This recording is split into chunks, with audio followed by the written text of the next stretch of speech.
What's up, guys? Welcome back to another episode of Imperfect. This is episode 14, so can we get some likes on this video, please? Guys, we've been at this game for a minute, and today we got a huge freaking guest. Jedd Greenhalgh, how are you doing? I am doing fantastic. I don't know about two huges.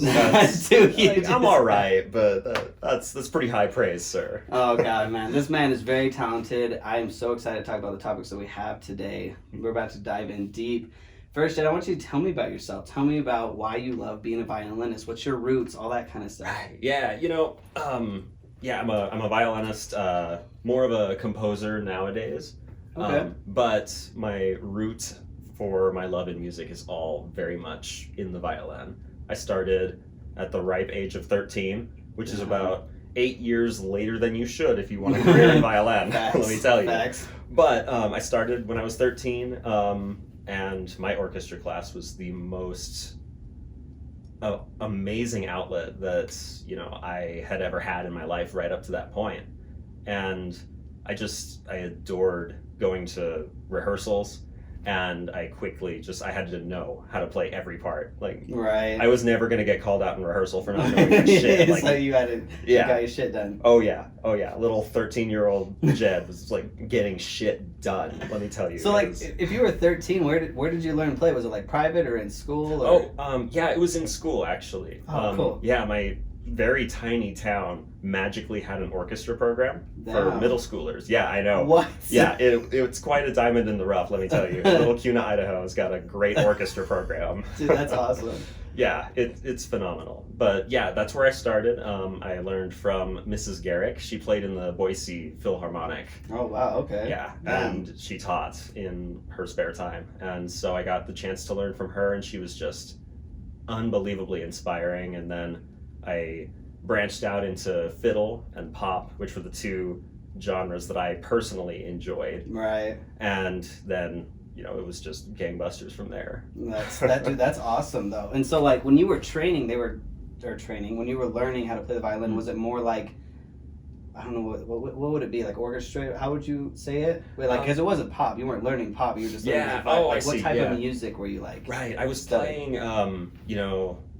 quasi-classical pieces. Classical. That's what I was thinking. Yeah. So it was it felt like Mozart, but it was very much like new music written for students.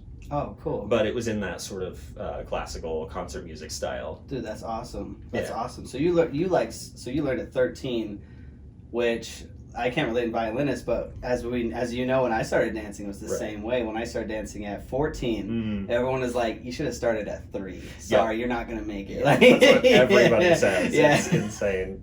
You really got to grind because you just entered the studio and these people have been dancing. I was 2 years old, right. Yeah, damn, yeah. You have to work yourself to the bone to maybe someday level the playing field. Like oh man, dude, it's so such true. a curve.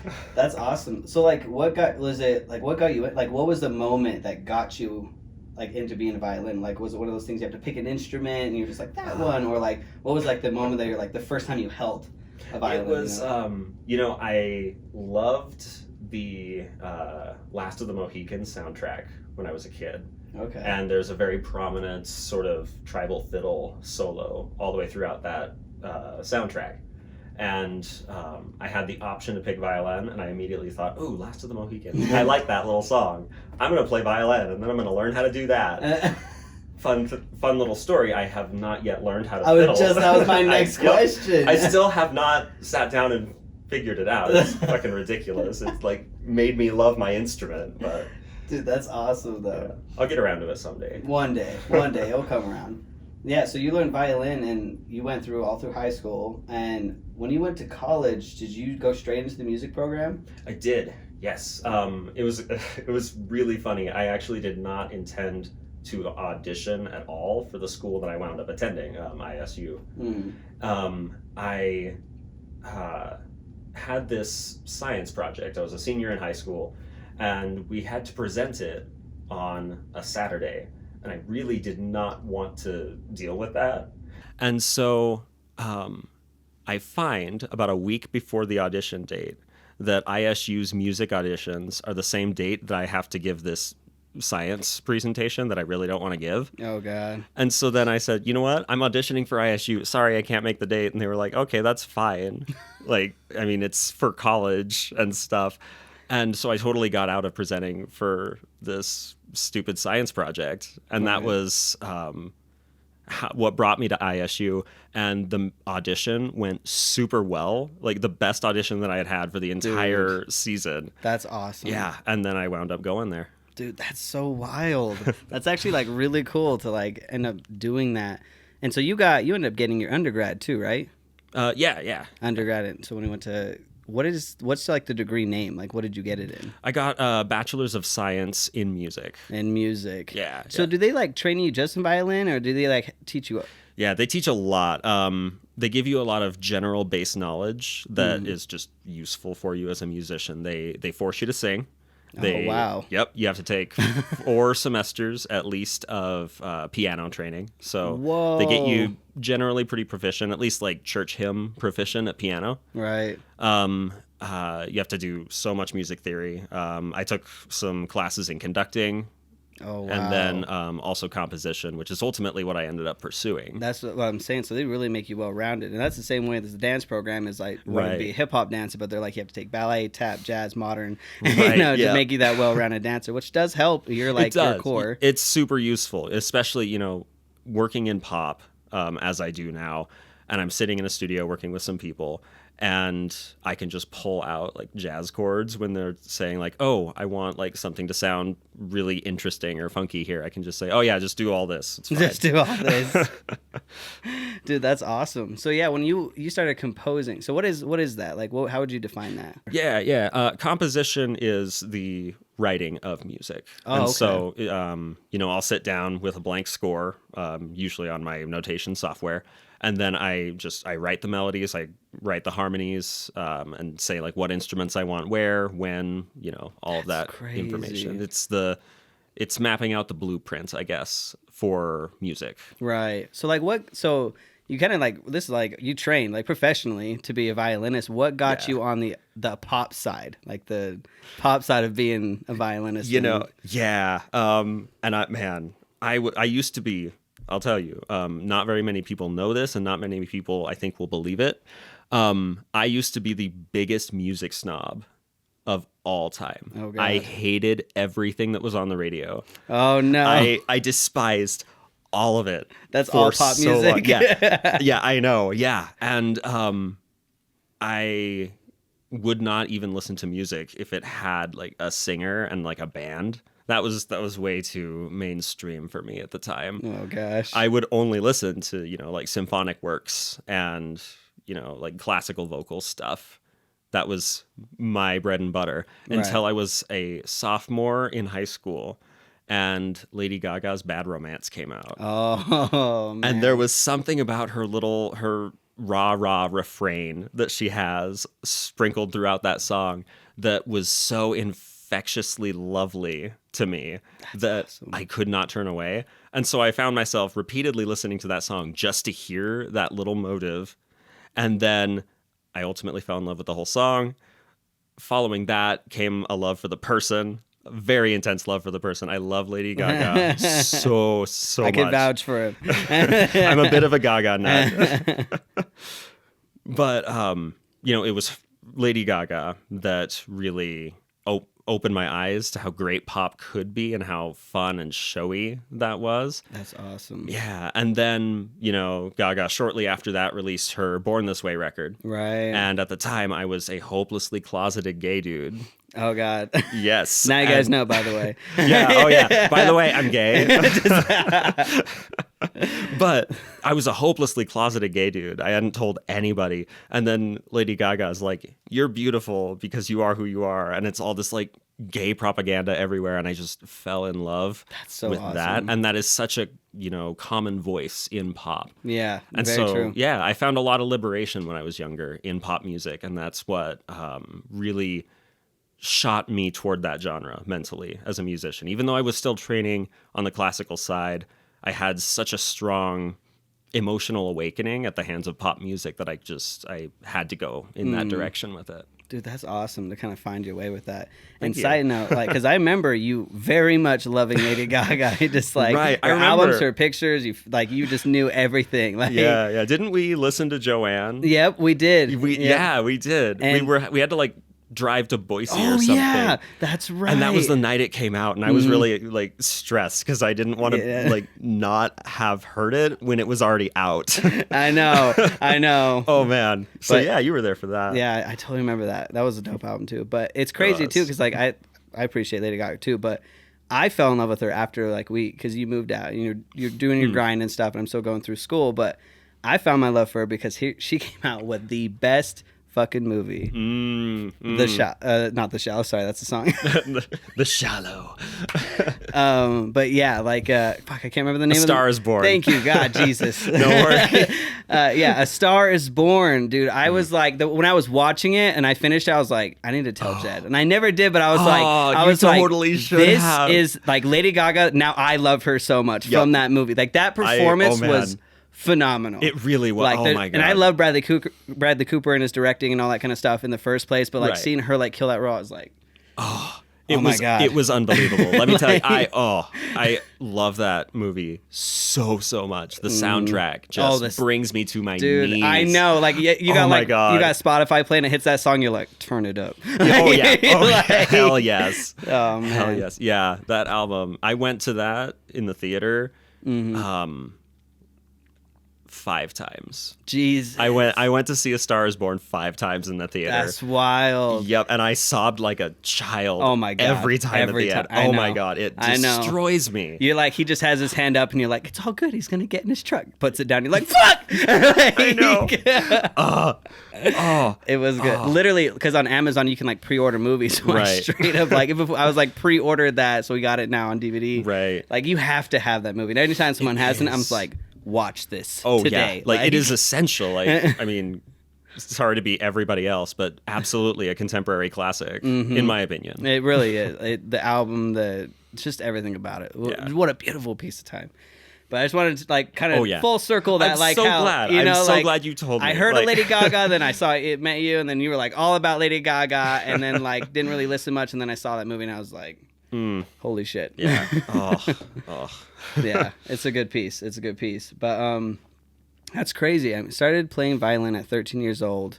Yes. Now going all the way through college. All the way through college. And just like kind of a side note, like what was the family's reaction, if any? Did you have any kind of negative like going into college for music? You know, there's a negative air about it. For sure. I never got, from any members of my family, actually, I was very fortunate in this way. I never got any like direct judgment. I got a lot of implications that judgment was going to be there and that I really needed to be aware of it. Right. Kind of like maybe like, are you sure? Are you sure you want to do this? And, you know, they were fine with me going for the music. They really pushed me to do a double major, which I did start. Oh, really? Yeah, and I almost finished. A double major. What was the other one? Political science. Oh shit! No way. Yep. I was planning on getting a political science degree, and you know there was so many scheduling issues when you get further into like needing the specific classes. Because those are ones that they only offer like one time, and you need to be there, kind of thing. Yep. And so I never got a chance to do both later on if I didn't want to stay another year, and I really did not want to stay for another year. I wanted to do the classic 4-year bachelor's experience thing. And you know, that was a big priority for me at the time, and so I cut political science. You had to do that. But that's crazy. I mean, it's very good to have support. And I think I would almost say the exact same thing. Like, I never had anybody that was very like, this is a bad decision. Just kind of like a lot of, are you sure's, like, what can you do? And then they're like, you know, a dancer only makes like $40,000 on average, and you're just like very unmotivating. Not for the money. It's never for the money. I know, right? Like, who goes into an art program for the money? Like, seriously. Know, right? Like I'm a violinist just because I love those mad stacks of cash. Like, I don't think anyone's ever said that. No, before. Nobody ever should. Like, that's cool though. That's cool. But yeah, so you graduated. And was it? I can't remember if it was after when you released your album, right? Oh, that old thing. That old that old album. It was right after I graduated. Right after. Yeah, I had been working on it for about a year and a half leading up to my graduation in tandem with, getting a degree and everything. Right, Around July, after I got my bachelor's, I released my first album, which was Artist for Hire, just under my own name. It is no longer on Spotify. Why? You took it down? I did. I ultimately took it down. Yes, I did. What was the reasoning? I know I can do better now. Okay. And up to now, because I've chameleoned through a couple stage personas over the last few years, the most recent work under my name was Artist for Hire, right? And I wasn't entirely okay with that, with where I am right now. Okay. I left the singles. The singles are still on there, cool. like the good stuff from the album. What was the main one, the pop one? The Black Dance. The Black Dance, The Black bro. Dance, man. The Black Oh, man. Dance. Little bit of a history between us. We met because how did we meet? I say this to like 5 different guests. Did I slide in your DMs? You did not. I actually, way more old school, and on my end, I slid into your inbox. Oh, through email. Yep, I emailed you because I had your email from working with you on some talent show event thing. Oh my God! Planning. Yep. I remember. Yep. And I had your email, and I said, "Hey, I need a dancer. Like, will you do that?" I was like, yes, I need this. Let's do it. In fact, dude, okay, this is a crazy story. I'm going to get up for a quick minute. So this is a little bit of craziness from that night, okay? Whoa, so, wait, what? Excuse me? So that night, because when you wrote me, I was getting ready to make it dance my major. It was still a minor at the time, and I was like, I really want to go for it. And I remember when you emailed me, and I was like, dude, this is crazy. Like, I actually had someone reach out to me and this is like, it made it for the first time. Like, this is it. Like, this is what I want to do with my life. So I made this little note, and all it says is, never forget how it felt the first night. Work harder than ever before. Because I felt so good. Oh my I was God. like, I want to like chase my dreams and do it big. So I was like, I got to do this. So I made this note and hung it up my mirror and had it ever since, bro, from that night. Oh my God, Isn't really? Isn't that crazy? Wow. Isn't that crazy? I had no idea that was a thing. Yeah, I don't know. I felt so Wow. inspired that night, and I was like, I can't forget how it felt. Even through, I know how many downs there's going to be in dance. I want to inspire myself, so I was like, gotta write that. That's crazy. I saw it in the background. I was like, oh shit, he's the reason that like got me like. Shit, I'm so glad you told me that. That's such an awesome thing. Yeah. I feel like 20% better about myself now. No, but it was legit. But wow, that's awesome. Yeah, it felt so good. But we ended up emailing back and forth, got together, and then what was the event for? What was the very first one? The new student orientation concert. New student orientation. That was probably one of my biggest solo things I had done up to that point. That was a big like show, and it was 2 hours, and it was just me. Like, God, they dude, you killed it, bro. I tried my best. Yeah, you did good, man. I've seen videos. I've learned way more about movement now. I'm not quite as much of an awkward potato on stage anymore. That's awesome. Yeah, because like you grow, and it's like you look back at your old shit, and you're just like, yeah, it just feels like garbage. It does. Yeah. No matter what, like you could work as hard as you want on now, like, and make this fucking awesome. You're like, this is gold, and then like a year from now, you're like, I could do that. Oh yeah, like, this shit's with everything I've ever done. You know, it expires after a year. Like, it expires, dude. There you go. I'm releasing this album for 1 year, so cop it now, because then it's going out. Like, right. Like, oh man. That's legit. But so we knew each other, and that's how we kind of met in the first place. And that was like 2014, 15? 16. 16? It was 16. Oh, I know, shit. Right? It's God, 2020 now. Fuck. God. Oh, you're old as fuck, yeah. I just hit my quarter century mark. Oh, God, Girl, dude. It's like, and that's like 87 in gay years. Oh, that's 87? What the fuck? I'm so kidding. I'm sorry, every gay person ever. I'm sorry. But oh, God, dude. Quarter life crisis over here. You got this, bro. You got this.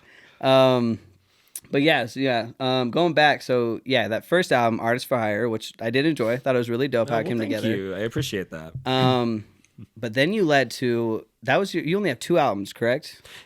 Yes. 2 albums that are me front and center. I've been involved production wise with some other stuff, but gotcha. Because my babies are 2 albums. Right, because your second one, first one, Artist for Hire, and your second one was, if I pronounce this right, the Relian. Yes, you nailed it. Relian. Okay, I like that shit. because so the Relian, which is also a fire piece, did you put that under your name or no? No, I did not. So, I released Relian under the name Relian. Okay. And it is on Spotify as Relian. That is its own individual thing. Right. I wanted Relian to be his own identity. Just because he is a very crass sort of performance persona for me. Okay. And he says a lot of really just aggressive, off-the-wall, ridiculous, in-your-face shit all the time. And, if I go out and I'm applying for jobs and stuff, I don't want people to Google my name and have me, like, screaming bitch be, like, the first thing they find. And I wish I was exaggerating when I said screaming bitch, but I most certainly am not. Oh, God. The record's a lot of fun, for sure. But, Relian is his own artist. Gotcha. That I sort of manage, and then I step into and play like a character when I have a show. Right. That's legit as fuck, dude. Thank I really you. like that. Like that whole idea. And that's a good point, too, because when you are trying to get things, because same thing with like rap music. Pop, hip hop. I'm dancing to songs that they're swearing. Oh yeah, I feel like we talked about that a lot. Yeah, we were did. Working together. Like, yeah, and you were the first one that really like cleverly.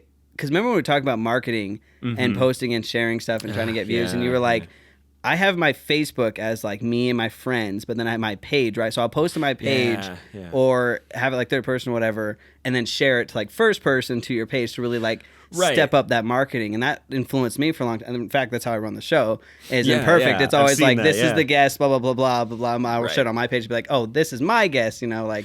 Right. Because you don't want to be like, hi, like, this is Gage on Imperfect, like. Yeah. And I get that. And I feel like your friends list, your personal friends list really appreciates it when you do that. Mm-hmm. Because if you're just sharing all of your shit that's like your work that you're trying to do creatively, and they don't necessarily want an advertisement in their face, it gets obnoxious, I think, more so if it's coming from your personal profile. Yeah. It's like, hey, me to you specifically, here's an ad. Yeah. It looks so much better if it says, hey, this is an ad that's promoting a thing that I'm doing, but I'm sharing this from this other page. Right. And then it's like, Exactly. Because I try to keep it, because like, if people are really interested, they'll follow like the official you. Exactly, and that's what I think. And I don't share everything I post on my artist wall. Exactly. Because I figure not everybody wants to see every little thing. Mm-hmm. Yeah, no, same. Like on my episode, I probably shared 2 or 3 that I thought are really, really like we said some really like good stuff on the episode, so I'll share it on my personal.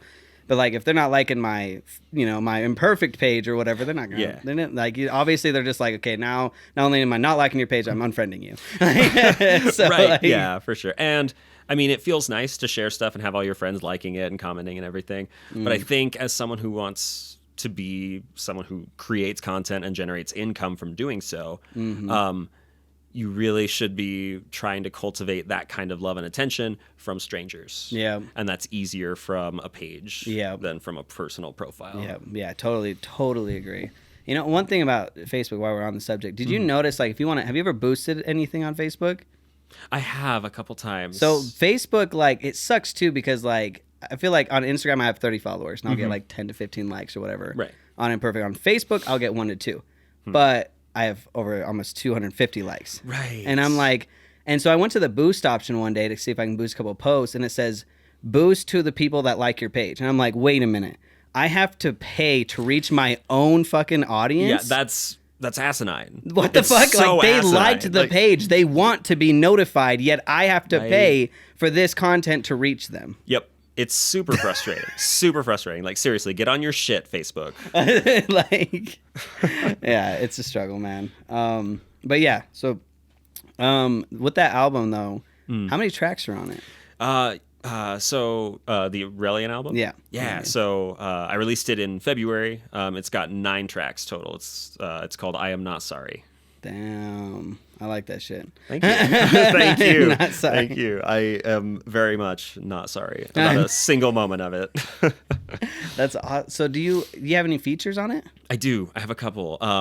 Any shout outs? Who's on it? Yeah. Oh man. So the features that are on there are very, very special to me and very personal. This record was very explosive for me. It was the first time I really just dug balls deep into my own brain and how I thought art should work. Oh, cool. And for the first time, I was able to just really go in and not be afraid of having people like bash that or anything. That was the first time that I had the courage to really express myself in that way, and it felt very honest. Yeah. And so the people that I included are, beyond special to me.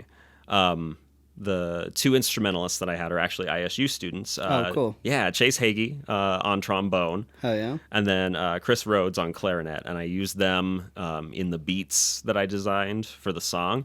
And, it was so fun to record with them. And then the credited features are Cerulean and Daniel Bernard Romain. Cerulean, I'll shout out first. Cerulean, you are my dream. I adore you so much. You are a goddess. Oh my goodness. Truly. And she was featured on a track called Spirit. And I've written music with Cerulean since 2013. Damn. Yes, we've been very close, and we've been really steadily communicating with each other since we met.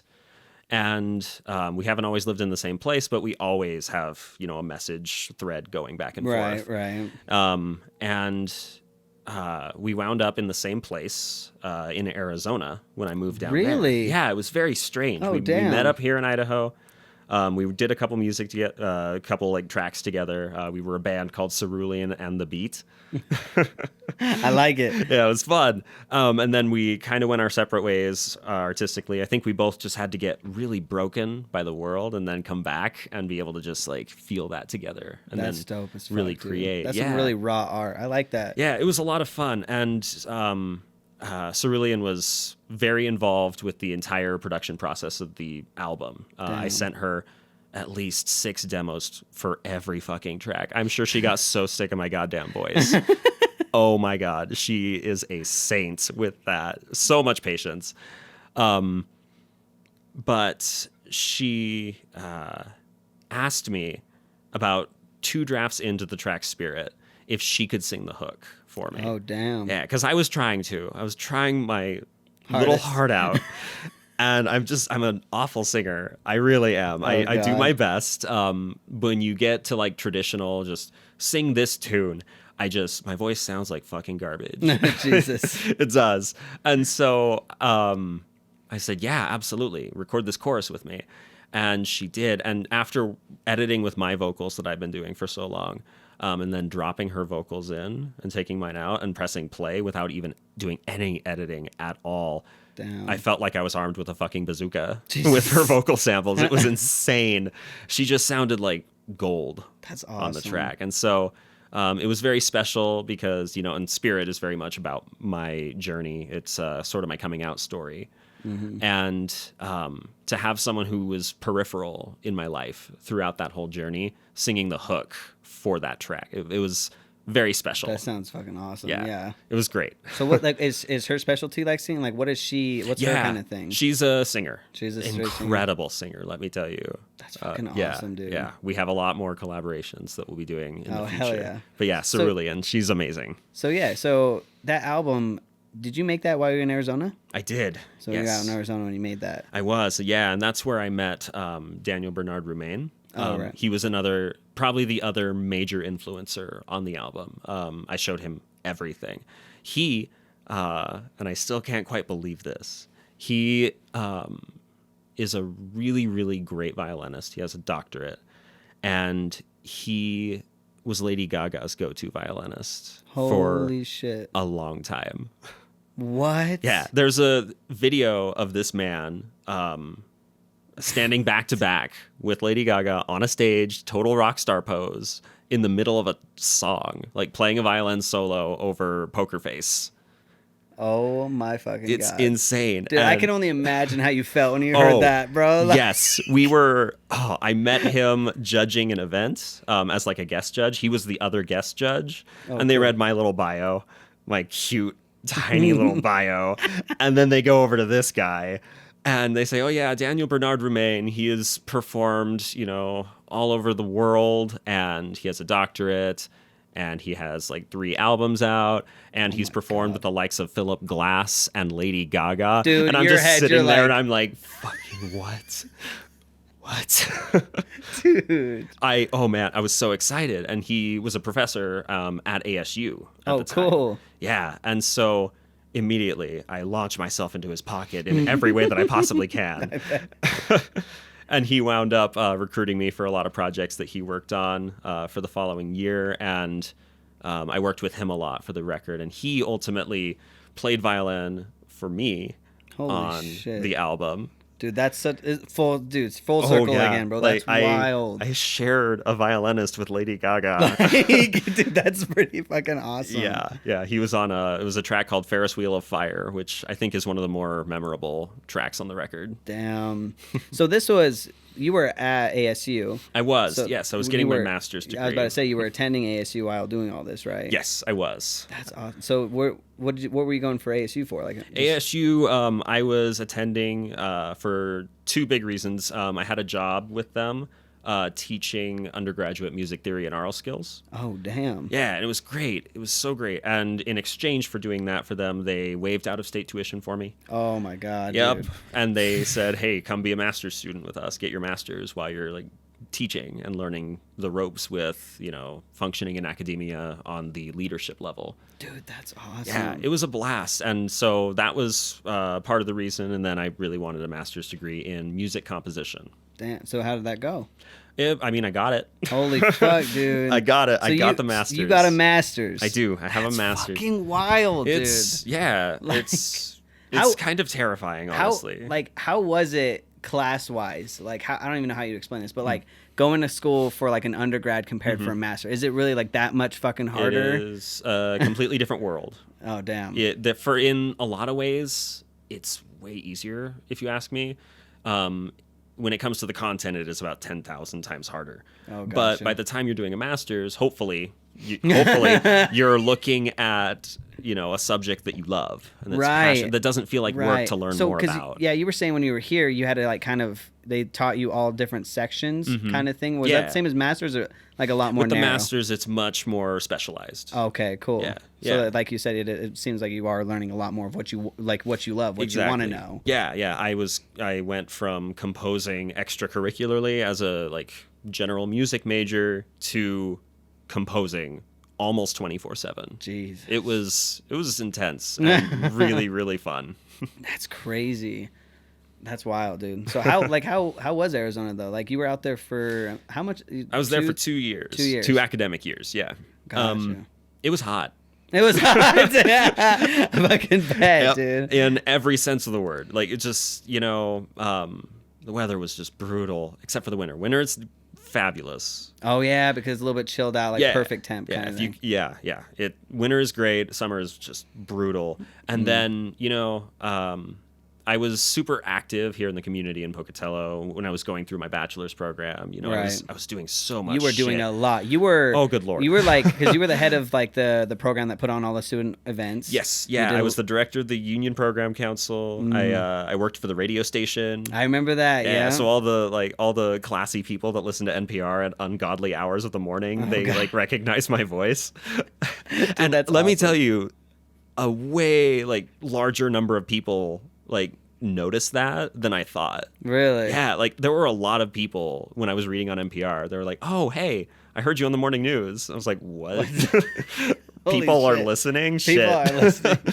Dude, that's so wild. Yeah, and then you also did like performances too. Oh like, yeah. Not only did you set events, but you performed at a bunch of the events. I did perform at a lot of events. Yeah, and little sidebar to any aspiring like performers out there, getting jobs in event coordinating is the best way to build a network to get people to hire you for their events. Like, do that. Dude, absolutely. I was an event planner. That has gotten me most of my gigs of value. Dude, that's awesome. Let me tell you. Yeah, because this is the thing, because you not only were doing gigs, but you were getting gigs and getting paid. Yes. Which that's the fucking fun part. Yes, that was really fun. Yeah, absolutely. But yeah, I was super active in the community, and the community was always really warm. And, people were just excited by the fact that you wanted to do something out here, which was really great and just my norm. Right. And then I moved to Phoenix. And let me tell you, you have to bend yourself into a pretzel to get anyone to look at you when you're in a bigger place like that. Yeah, absolutely. Because that's where a lot of the creative types like go to make it. And so there's 10 other people at your level at any given time that are trying just as hard as you, if not harder. And so it's a less exciting thing from a community perspective, generally. Damn. So it's harder to get gigs and stuff in the bigger city than it is out here. Yeah, because you have people after the same thing, essentially. Yeah, definitely. And, you know, everything is so fast-paced over there. You know, it's just hot in every sense of the word. That's how Arizona was. Hot in every sense. That's wild, dude. But you ended up getting your grad. I did. And then you released the album as well. What did you do after you graduated?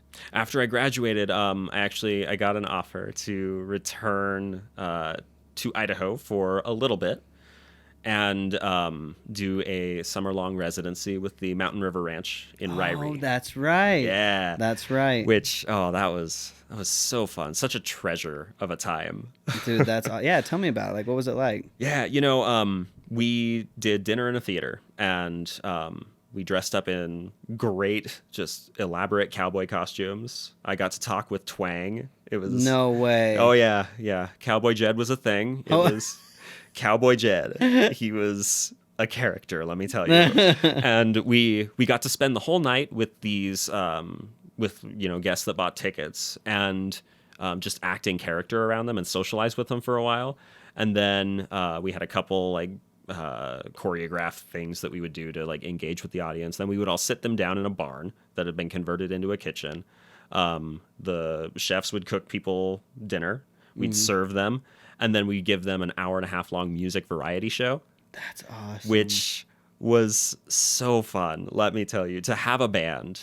That's like awesome. There is nothing like I didn't understand it before. You know, like the 4-person band thing that never really like resonated jived with me. Yeah, no, it never did.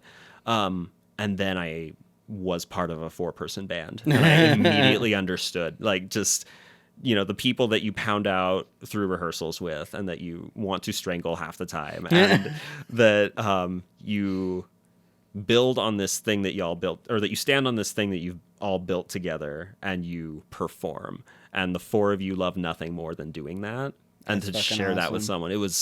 It was so magical. Dude, that's fucking awesome. Yeah, absolutely. And we played country music for the most part. And I'm a fiddler, so that works. That works well. And I do a mean Devil Went Down to Georgia. I know. Yeah, we performed once. Yeah. I do quite a twist on it. It's very fun. Hell yeah, dude.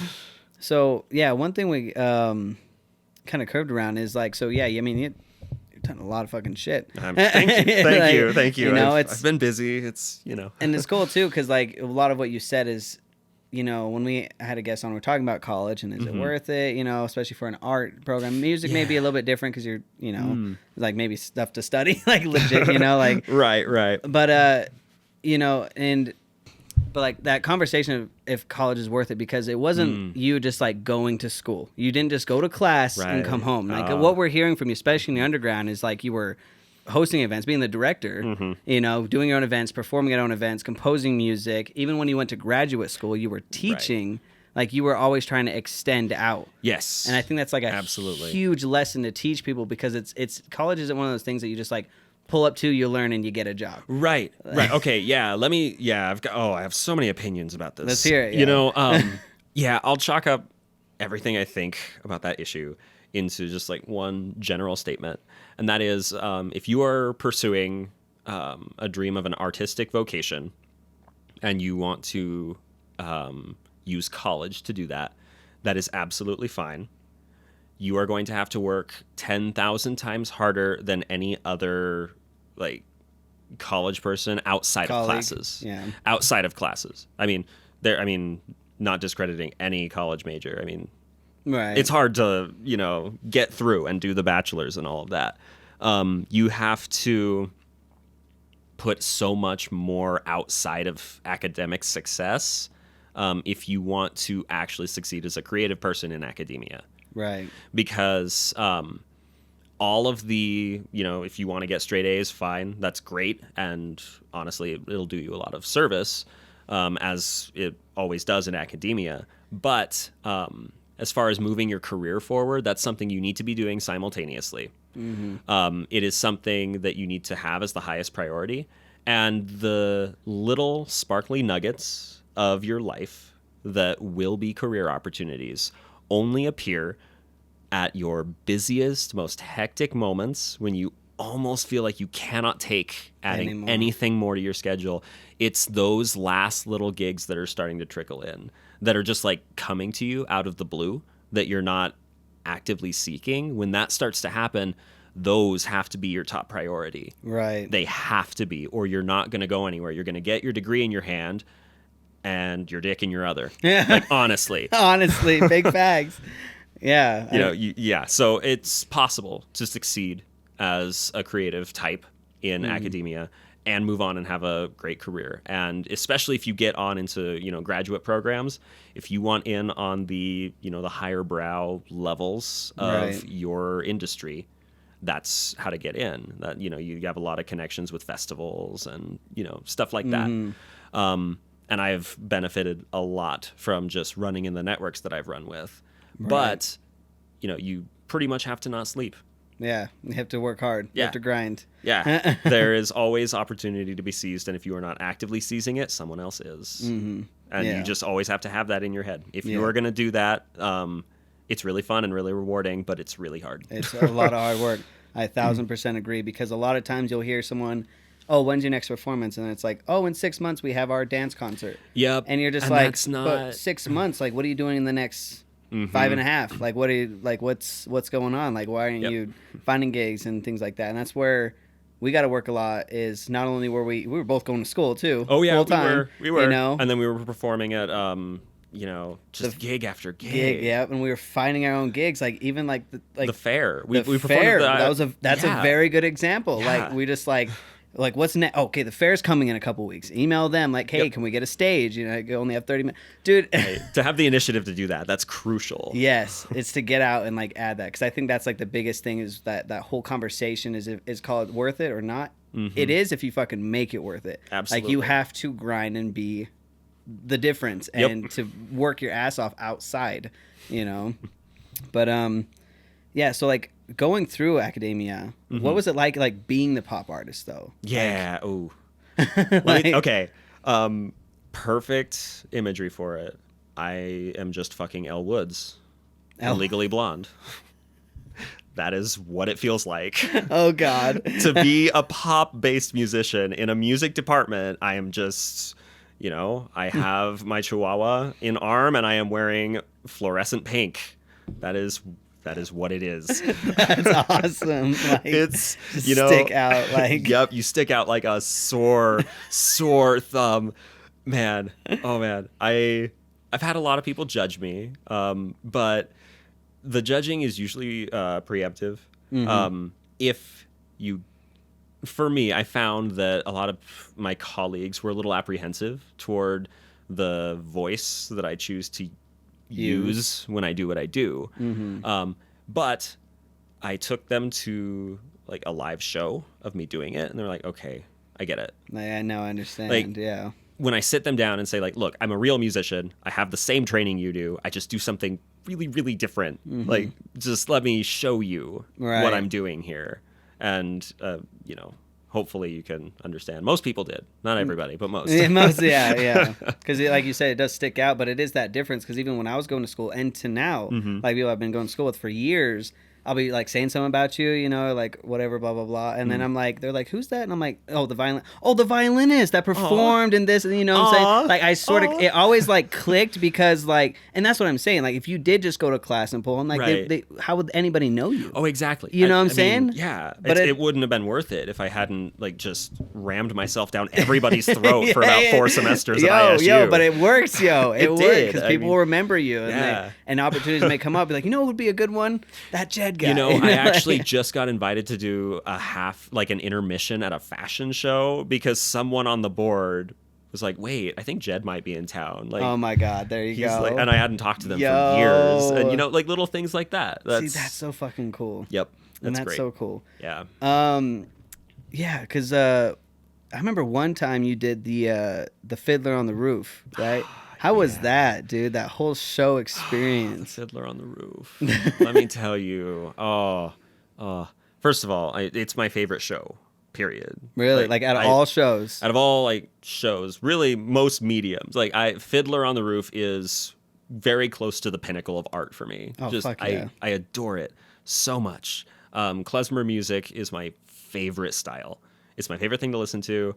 It's just the way that its scale is built just speaks to me in every way, and I love performing it.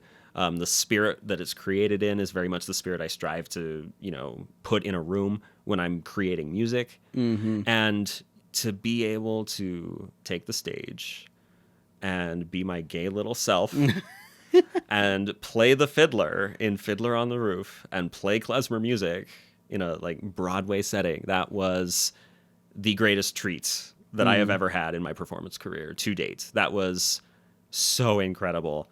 They had me on this, I believe it was 8 feet tall. Oh, damn. Structure. No wall, no fence, oh my God. nothing. Yeah. It was just a fucking like box that was painted, which, I mean, it worked. I was so scared every night. I would stand up there on the top, and of course I had to look good, so I had to like inch up there really close to the edge of the thing. And they had the light on me. I couldn't see anything, and I'm just like fiddling my heart out and trying to move and be all emphatic, and then Jesus. Also not die. Oh God, dude. It was intense, but man, really, really rewarding experience and dream come true to be able to do that. Yeah, I remember, because I know we were both going Clash, whatever, but I remember being on Facebook and they were auditioning, blah, blah, blah, Fiddler on the Roof. And I was like, we were both doing our own shit. But I was like, fucking Jedd's going to get this, right? Forget about it, right? And like a couple weeks later, and they announced the lineup, I was like, fucking Jedd. Like, no one would fit this better. Like, you know what I'm saying? It was such a special experience, and I've never been more nervous for an audition, though. Let me tell you. Because I really was there anybody else auditioning? I don't think so, but I was still really nervous. Doesn't matter, dude. No one would beat it. No one would beat you anyways. You know what I'm saying? Like, well, thank you. That's very kind. Yeah, the grind was real. But I gotta ask you, just because like you were going here and you were very out there, like you said, like I'm like you let people know, like did you get any like anything bad about being a gay artist in Idaho? Every once in a while there would be something, and it's honestly, I know, fucking Idahoans, damn. It's all right. I'll be honest, most of them are just pretty great, right? Badass. Like most of the people that I run into in my life, they're super chill, super cool. Hell yeah. There have only been a few instances where my gayness has been an issue. Really? Yeah, and it's been more recent than before. Really? When I was going to ISU, I was still. I mean, I didn't come out until 2 years into my ISU experience. Wait, 2016?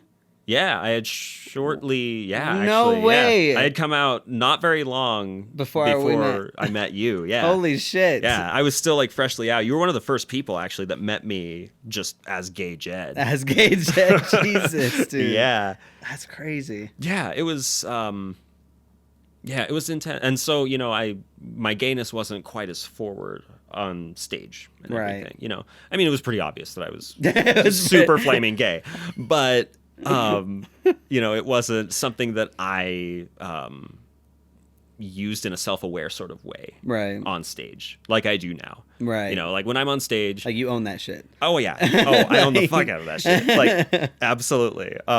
Comparing my strut when I was in my undergrad to my strut now, like, Oh, God. No. My strut is great now, not so great back then. There were a couple moments that I tried that got caught on video that is just not pretty, but it's only of recent when I've been back here as the super gay dude that I am now, right? And it's honestly pretty subtle. It's usually it's just a sudden, like you see them notice that that's what, like, I see someone notice that that's what I am. Right. And then I just watch them shut down. Oh, damn. You know, and that sucks. Like, that Right. sucks a lot. I understand that not everybody's primed to experience like queer culture, I guess, and Right. elements of queer culture and queer people. Everybody is afraid of the unfamiliar. That's Right. just like an instinct. Mm-hmm. Absolutely. And I understand apprehension to it. And, you know, everything I do, it's a fight to just normalize it more so that, you know, it's not something that people have to be apprehensive about, because it's really just, it's just how some people are. Right. And it's not that big a deal. It really isn't. It's just, you know, something that was demonized for a really long time. Yeah. And, you know, the world is slowly starting to come around to it. Right. And I just do my best to give everyone I interact with a positive experience. Oh, good. As a empowered gay man. That speaks to your character, man. That's Thank awesome. You. Like, Thank you. I appreciate that. Because there's a lot of like that, like people have their own beliefs, and there's a lot of like they want to shove it like this is the right way, right? You know, and so it's like to go to people and kind of just like you said, be that kind of experience will make that person that may be anti-gay or whatever the fuck leave and be like, wow, like that was actually a really nice guy. You know what I'm saying? And then like that gets them thinking about it to be like, oh my God, like just because they're one thing doesn't mean they're a bad guy. Whoa. Right. Like, yeah. And you know, that approach, you know, it works really well for me. I'm a performer. I have a very performative personality. And so, you know, when I'm a people pleaser. Like, I like making people smile. I like making them happy. I like giving them a conversational experience that brightens their day for like 2 minutes maybe. Right, but still though, that interaction, I mean, that helps, you know what I'm saying? And so that's what I try to do. That's my most aggressive form of activism, I think. Yeah, dude, no, it works. That's the kind of shit that works on people's like personal level, you know what I'm saying?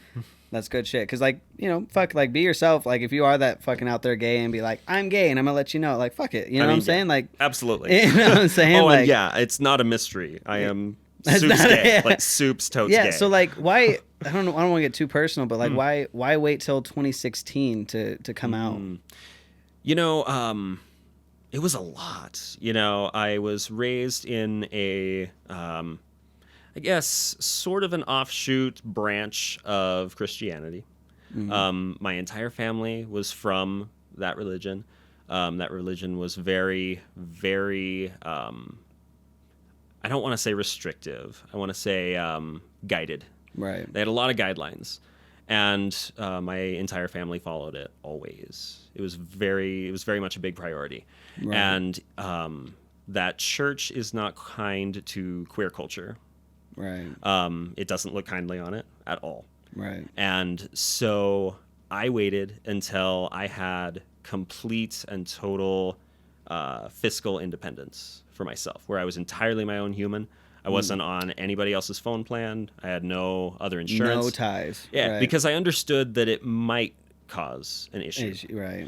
And I didn't want to be something that would cause, you know, maybe some members of my family an issue, while also, you know, using them to survive. So as soon as I became a completely independent person, I felt morally okay with, you know, dropping that bomb on them, because if they needed to just oust me, like they could have done that, and I would have been fine. Okay, yeah. Because you were living on campus, you had your own place. Yeah, absolutely, yeah. And you know, I had complete independence, and that's when I decided, okay, like publicly, I am gay AF. Right.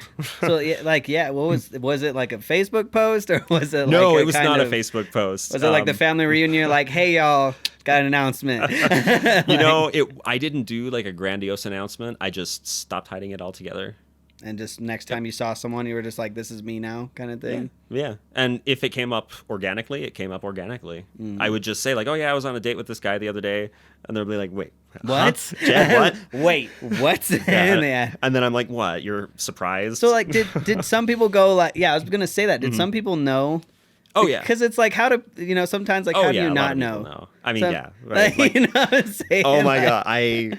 I'm a violinist who literally knows how to play every single song in Lady Gaga's discography. And I knew, like, up to that point before I was out, that was still my situation. Like, it was very screamingly obvious. Right. Yeah. My family took it really well, That's for the record. good. Like, That's good. Things were a little, like, awkward for a hot minute, but, ultimately, we all still talk, and we're all good. Dude, that's fucking awesome. Yeah. That's always the better story than, like, hearing the opposite, And my heart breaks. My heart breaks for, those kinds of situations. That's not something that anyone should ever have to face. Yeah, because that's like the reason why you always hear those stories and people like why, like I know a guy that hasn't come out and I'm like, why haven't you come out yet? And just like you wouldn't, like, my dad's fucking strict military Christian, just big, like, very old school, right? And I'm it's just like, it's a hard thing to. It's a hard dissonance to bring into people's lives when they're not used to it. Yeah, exactly. It is really hard to just put your foot down and do it. And in a lot of perspectives, it feels like you're being selfish when you're doing it. Right, but it's like not. And it's not. It's not like selfish you being at all. you. Yeah, exactly. And that's a completely different thing. Yeah. And you are totally entitled to be yourself. Mm-hmm. Yeah, totally agree. And that's why I asked you too, if they knew, because like him, like, holy fuck, he's gay. Like, just the way he dresses, the way everything. Like, he just, like, I'm around him and his family, and he's just like being himself, and I'm like, how do they not know? Yeah, how do they? I'm pretty sure they know, bro. I think he just gotta like get it out to him and kind of just off. Yeah, rip the Band-Aid off, because I feel like some families do, but sometimes some families are just completely oblivious, or they try to like deny it, like, no, he's not, like, Yeah. It's interesting. It is rough, man, but literally, that's awesome though. Like, it's good that you had a good story to come out of it. I really did, and yeah. Yeah, good family. Yes. So kind of going back too, because we got to work with someone that we had on the show too, which I kind of wanted to bring up and bring this up because y'all remember good old Travis. Travis Williams. I remember Fry Media, because I was hiring him left and right for dance videos or whatever, and then we started to work together. And you made that fucking bop song, and I was just like, dude, like, and then you were like, let's look for videographers, and I'm like, dude, there's this guy. He's local, but I promise, thumbs up. You know what I'm saying? Yeah. And we shot it. Like, how do you feel about that video today? That video today,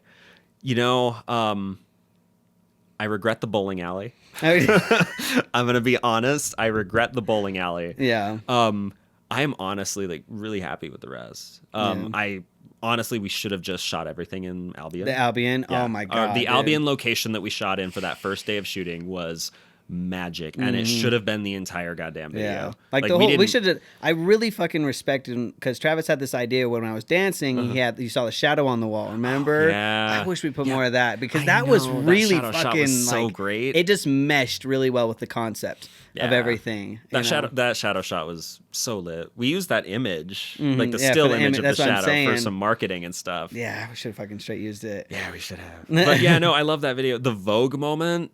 Oh my god, girl! When you hold my bow, it just gives me life. It does. Oh man, yeah. Gage, he held my violin bow and did like a whole bunch of like artsy Vogue-esque things with it, and it just worked really well. We had like the screen like fading to black with the beat, like Vogue-esque style. Yeah, and yeah, I love that moment. I kept because we did a couple times when I'd come around you, and.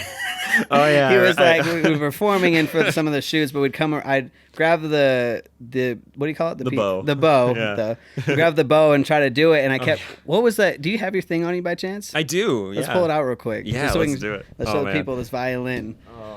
But there was a time that I was supposed to grab this bow, and he was holding the violin. I'd come around him, and I was right. Yeah. Here, let me demonstrate. So, under normal circumstances. When you're not a dancer playing around a violinist, right? You want to play down here in front of the bridge.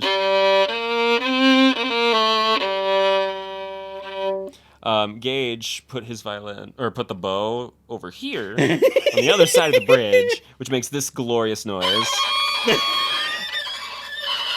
Yeah, that doesn't sound good. Yeah, no, it was a very comical moment. Like the moment you try to play violin, it just starts sounding like that. Yeah, because that will ruin it, right? I mean, it's not good for the bow hairs, but yeah, I was gonna say there are worse things to do to a violin, though. Let me tell you. Yeah, because I remember you talking about that bow, and you were saying that like it's actually fucking expensive. Oh yeah. Yeah, like bows can be really expensive. Bows can be. My best bow is worth $450. Holy and that's pretty cheap for someone my age. Oh my god. So what makes it expensive? Like is it what is and that depends. A lot of them are just wood bows.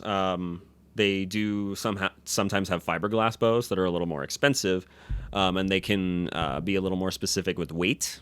Oh, and since I do a lot of pop performance, I run around on stage a lot. I don't really have the best, or the most optimal center for violin playing because, I'm like in the middle of a spin. Right. And so I benefit a lot from a heavier bow because it's easier for me in the middle of quick motion to have a steady sound as I'm playing. It doesn't, bounce as much. Right. And so my heavier bows, my pop bows, I guess I call them, they cost quite a bit more. When I was fiddling at Mountain River, I would break an entire set of bow hairs about once except every... you go hella hard. You lose a couple of hairs on it. Oh, yeah. Your bow is always shedding hairs. And, with Mountain River... I was fiddling for like an hour and a half worth of time. It was a lot. And I would burn through bows in like 3 weeks. Oh my God. Yeah. So yeah, when you run out, like do you have to go take it to... You can take them to a specialist and they can rehair it for you. Or you can do what I did with Mountain River and just buy cheap ass $30 bows and replace them when they're done. Oh my God. Yo, does it sound the same? No. No. If you're gonna do cheap ass bows, I mean, but I'm on a budget here, right? And I know enough about my instrument to make the proper adjustments to compensate and still get a pretty decent sound. Yeah. That's the most important part is compensating for that part. Yeah. And so when I'm in the trenches of like a residency or like tour type show where it's just like a canned thing that you do over and over and over, I usually use cheaper equipment. Right. That's dope, though. Damn, that's crazy, though. It could be expensive. It can be, for sure. How many... Do you have one violin, or...? Yeah, just one violin right now. I'm looking at electrics. Oh, shit. Yeah. Are they more expensive? It depends on what you're looking for. Usually, no, actually. Oh, good. As far as, like, lower tier stuff, to get something that sounds fine, it's not nearly as much as to get... an acoustic violin. I was about to say, how much is that guy? This set me back $3,000. Fuck. Yeah. Yup. It's an expensive game. Yeah. But yeah, I've only got one violin, but I do have 4 bows active right now, and I just keep them all in my case. Yeah, because the bows, like you're saying, you can restring them and stuff. With the violin, is there like a time... average time you have to like replace it, or is it just kind of like the better you take care of it? Yeah, you usually just need to do routine maintenance on it. The only reason I would ever not use this violin is if I upgraded to a better acoustic, which gotcha. I don't know if I really want to. I'm pretty attached to this. Yeah, right. I'm sure you attached after using it for so long. Absolutely. I mean, and I feel you the same thing. The main camera that we have shooting this whole thing, that guy was 3,800. Oof. Fuck. How many times could I say fuck? I know, right? And then I didn't realize when I bought the camera, it came with no lens, and I was like, oh, good, buy a couple. Like, how much is a good, decent lens? Oh, $1,000? Fuck. Shit. That's a lot of money. Yeah, but fuck, I've been using it for years, and I feel the same way as it's like, I mean, it's just like you build a connection with you shoot so much with it, especially when you fucking performed with that. I have memories with it. Oh, I know, right? You know what I'm saying? Like, I'm attached. So much. This has been through so fucking much. It's insane. That's fucking awesome, dude. You know how many times I've almost dropped it? Oh, fuck. Oh, dude, how, dude.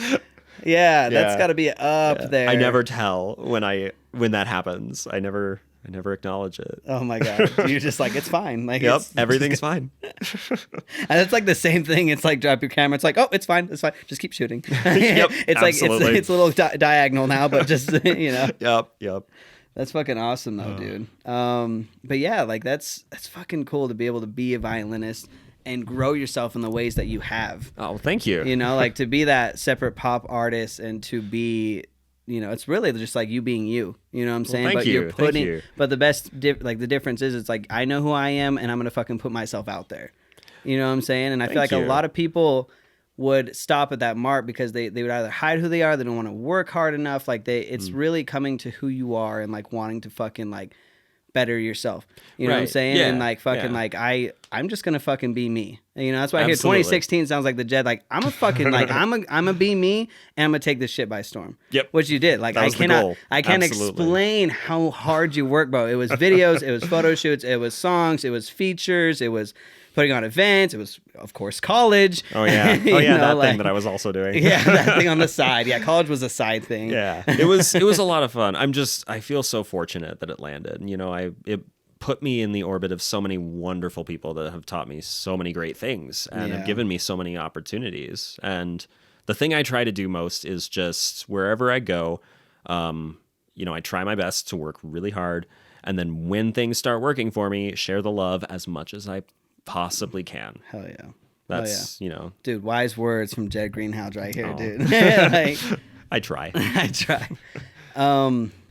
So yeah, like with your album that you dropped, The Religion, which is fucking fire. By the way, if you guys are on YouTube, link in the description if you guys want to check this guy out. It's fucking amazing. Oh, thank you. shout out. But yeah, like what is like the performing like and just the album in general like? Like what was it, you know what I'm saying? Yeah. You know, this music was very much a stretch for me. I'm front and center vocally, which had you told me even like 2 years before I put the record out that I would be putting out a record that has me front and center vocally, I would have shit myself. Oh God. Just not, you know, not what I was expecting I was going to do. Right. And so quick note, what inspired you to do that? Like what? Because I mean, this is like early on. You had to make the choice. Yes. Like this is gonna be an album where I sing. Right. Like what was that kind of? You know, the inspiration was it was I had this huge love for pop, and I was this violinist, and I made violin pop, and it didn't say everything that I wanted it to say in the ways that I wanted it to be said, and I looked at all of the musical inspirations that really inspired me. And, you know, I had Lady Gaga, David Bowie, obviously, Serge Tankian from System of a Down, Marilyn Manson. And, you know, I just thought through all these people that just really spoke to me. And I realized that it was because, they're speaking to me. You know, they're using their voices. They are, you know, being very flippant and upfront with their presentation, with how they do it. And I realized at that moment, I thought, okay, the voice is how you do that with that kind of clarity. And that's what I feel, that's the sort of style that I feel very compelled to create at this time. And so I started really pushing myself, and eventually I pumped out a record of it. Damn, that's awesome. Yeah. And so, you know, having not really done vocals outside of, you know, in an academic setting where like singing in tune and in rhythm is the only important thing. Right. I suddenly had an entire vocal album that I needed to put on the stage. Damn. And so, that's crazy. Yeah, it was a lot. Luckily, I had met Daniel Bernard Romain, and was under his wing at that point. He had inducted me into what we called the DBR lab. Oh God. Yes, the DBR lab. He collected a bunch of like type A, activist-based go-getter artist people, and he said, "Okay, we're a lab. We are a creative epicenter. We need to all just show each other what we're working on. We need to be a network, and we need to pull each other and work with each other." That's fucking awesome. Yes. And it was this great collective of artists. We had just brilliant artists of spoken word, sound producers, another sound producer that does a lot of what I do, incredible dancers, a couple videographers, just, you know, a lot of just artistic type people. Right. And luckily I had all of them at my disposal when I released my album. Oh fuck yeah. Yes. Yes. And so what we did was we did these sort of lab collective shows where there'd be like a 15-minute Religion section. Oh dope. And so I could focus on curating an event and then focus 15 minutes of energy on starting to get used to the tracks and like how to perform them and how to make that work. Right. And also, like, since the album is really showy, you know, flashy, sort of Vogue-esque stuff, I was able to use one of the other lab members who actually runs a dance company Oh shit. She brought choreography on and 4 backup dancers to do these pop shows. Oh, dude. Yeah, there's an image. There's a video somewhere in the world of me performing my track "Vanity" from "I Am Not Sorry," and I have 4 fucking gorgeous backup dancers that are voguing up a storm behind me in formation. It is the coolest thing. Dude, I had no idea that could ever happen. So, once we got it and put it on stage in that small capacity for a while, it started to really activate for me. That's awesome. Yeah, it was great. And then ultimately, the big crowning achievement, I think, for like the performance cycle for I Am Not Sorry was I had the opportunity to actually go to New York and perform. Damn. Yes. Damn. Yes. Yeah. Daniel Bernard Romain is a great friend to have. Let me tell you. That's what to say. Yes. We performed for this venue called National Sawdust. It's in Brooklyn, and it was a very exclusive event. There were about 100 people, but they had people. There was an architect that had designed a lot of New York that was there. There was Janelle Monáe's lead guitarist was in the audience. Just like high profile people. And awesome. We got to do a lab showcase there, and I got to perform Spirit for all of those people in New York, and it was such an incredible experience. That's fucking awesome. Yeah. That's exciting. It was really great. That's so fucking awesome. So, because your professor was on your album, right? He was, yes. So did he do a lot of the music, or like what was his section? He, honestly, I played him one beat, and I said, hey, I want you on this track. And he says, okay, just play the beat all the way through. I'm just going to play over it, and you can just take it and arrange it and put it where you want it. Oh, my God. Yep. Yep. Yeah, because I did the writing and production for the whole record just on my own. And then I pulled people in.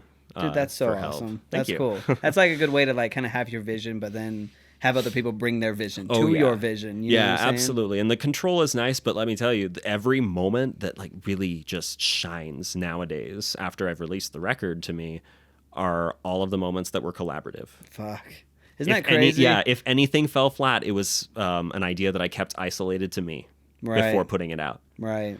Yeah. It's an interesting idea. Like, it's important to share your work if you're a creative person. Yeah, very much so. Like, get that feedback and all that kind of stuff, because that can be important. And like you said, it's like you very passionately have an idea, and then you're like, this is the best. Like, this is like this what it is, and someone pops over like, what if you do this? And you're like, right. And that's so valuable. You're like, fuck this. Okay. And then you do it, and you're like, oh my God, it can be better. You know what I'm saying? Absolutely. Like, and even just watching someone observe your work. Right. And, watching how that shifts in your head to like just observe someone watching that thing you just made. Right. That is really good to activate your own, self-criticism. Very true. Stuff. Because if you make a point like, at 2 minutes in, I do this little twisting and they need to react somehow, and you're like looking at them and they're like, whoa, and you're like, okay, it hit good. Yeah. And sometimes they just like, it blows right past it and you're like, well, I guess I need to emphasize that. Yeah, more. Exactly. And stuff like that. Yeah. So it's very useful always to share. I'm a little obnoxious with it nowadays. My friends are very patient people. I'm always showing them shit. That's good. That's awesome. Good group of friends. Friends. Yes, absolutely. So are they're all back at ASU, I'm assuming, right? Or yeah. The lab is all back. The lab. At ASU. Yeah. The lab. Yeah. That's cool though. And we have some plans. We're a network now. I'm in Idaho for a little bit, just on vacation. I needed a break, felt a little burnt out. I was about to say, any graduate student deserves a fucking break. Oh, good Lord. Yeah, it was a lot, let me tell you. That's cool. That's cool, though, dude. You got all the way through it. But yeah. Oh, dude, that's fucking awesome. But, dude, fuck. You've done a lot of great fucking things. Well, thank you. Seeing you, like, evolve from when I met you and we were just performing on stage to now. I mean, you're going out to meetings, you've been to LA, you're going to New York, and you're doing a lot of exciting things and a lot of exciting things to come. Yeah, hopefully something really flowers from it. Yeah, we'll see. I hope so, dude. I hope so. But Jedd, thank you so fucking much for coming on this show. There's a lot of good edumacation we learned from you, bro. Well, thank you. Thank you so fucking much for having me. Yes. I mean, seriously. Anytime. This was brother. A blast. Well, thank you so much for coming on. Thank you guys for watching. Peace out.